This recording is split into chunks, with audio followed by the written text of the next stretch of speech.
Hey guys, Dan here. You have been asking and I have been listening. You want more content on how do you motivate yourself as an ENFP, and I'm here to do my best to deliver today.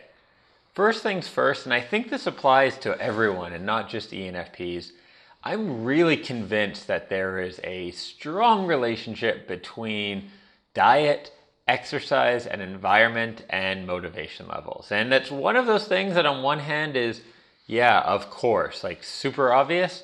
And on the other hand, sometimes we really underestimate it. I don't know about you, but I've definitely been through times where I'm second guessing, my life purpose or what I'm doing, or, really going into the psychological and life side of things. And ultimately, all I needed to do was go for a run or eat something healthy or that sort of thing. So do not underestimate the relationship between your brain chemistry, which in many cases comes down to diet, exercise, environment, including the people we spend time with. Don't underestimate that impact on your motivation levels.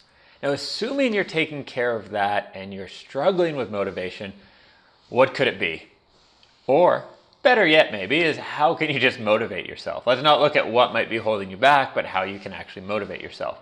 For me, I always find that having a really exciting vision, a goal, something like that is what will get me out of bed. It's easier for me to pull off something really big and difficult than do my accounting or do some day-to-day stuff that I really don't enjoy. Because if there's a big goal, that's going to excite me. It's going to get me out of bed. I'm going to be willing to put in more hours. It will be this self-perpetuating thing where, because it's really exciting, I'll have more energy. I'll be more excited about it. I mean, I've had experiences with myself where just shifting my goal or what I wanted, or thinking of something new I wanted to do in my business that got me just really fired up, that took over everything.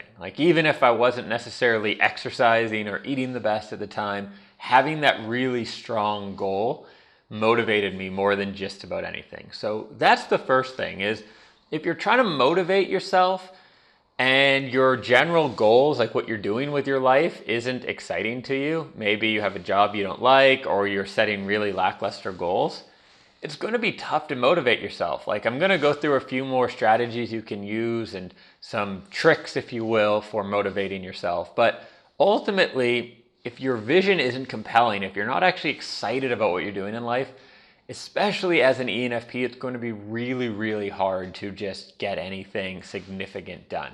There are some people who can just get their work done because they have family obligations, or that's what people expect of them, or that's just what they do. They sort of make a list and then tick it off.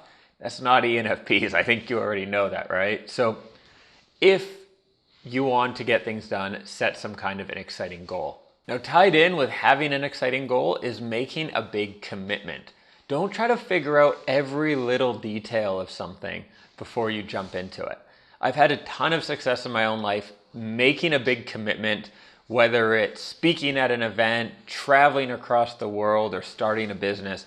I make that big commitment first, and then things tend to fall into place. They fall into place because social pressure, pressure of people very close to you, or maybe clients you've already committed to, or plane tickets you've already bought, as well as my theory is that when you commit to something, whether it's a relationship, a trip, or a business, you switch what your brain looks for.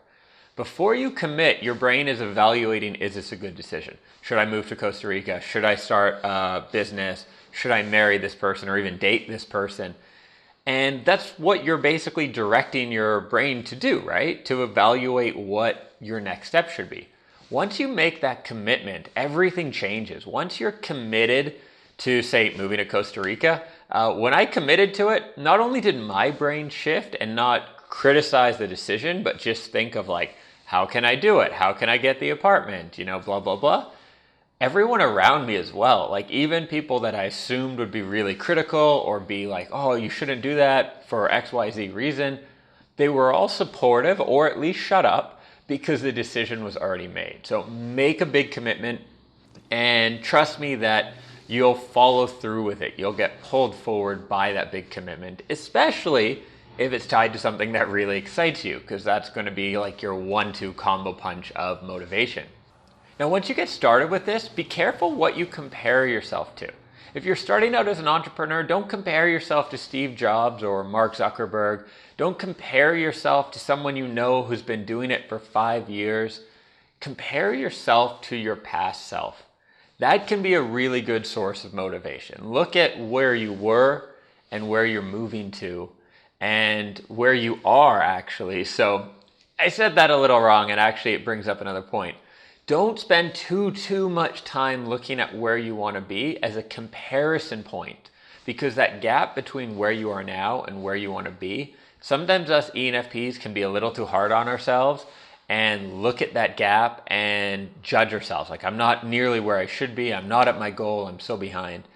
Similarly, we do the same thing looking at other people, right? So don't look at other people. Don't look at where you want to be. Look at where you were and use that as your comparison point. You can look at other people for inspiration. You can look at what you want your future to be for inspiration. That's awesome. But when you're comparing and basically deciding like how you want to feel about your results, look at where you've come from. And that in and of itself will be a big source of motivation, because you'll feel really good about the progress you've made and you'll want to keep making more progress. The last thing is, don't underestimate simple motivators. I know as ENFPs, we often get up in our heads in terms of thinking about big picture and psychology and philosophy and our life's purpose and all this stuff, but sometimes it feels pretty cool to drive a nice car or take a trip or be looked up to by people. And these should not be your primary motivators in life. If you're driven by vanity and status, hate to break it to you, but you're going to have some serious life regrets. But that doesn't mean you can't use these as somewhat motivators, right? If you're doing work that makes a difference in the world, if you enjoy what you do, you're aligned and actually contributing, all right, get excited by like a nice bottle of wine or a trip you'll take or a car you want to buy or whatever that is. There's no harm in that as well. Ultimately, we all have some need to be looked at and feel significant, and nice things are generally nice. So that's the last little trick. It's not going to pull you through if that's your only motivator, but if you combine that with all these other things, you might get an extra little burst of motivation. That's it for this video. I'm going to film something else on procrastination. The two tend to go hand in hand, but they are definitely different topics. So check out that video on getting out of procrastination as an ENFP. And if you haven't already subscribed to the channel, I make so many videos for us ENFPs. It is crazy. New videos at least once every week, but usually more. So click that subscribe button. Love to have you with us in the community. Thanks for watching. Catch you next time.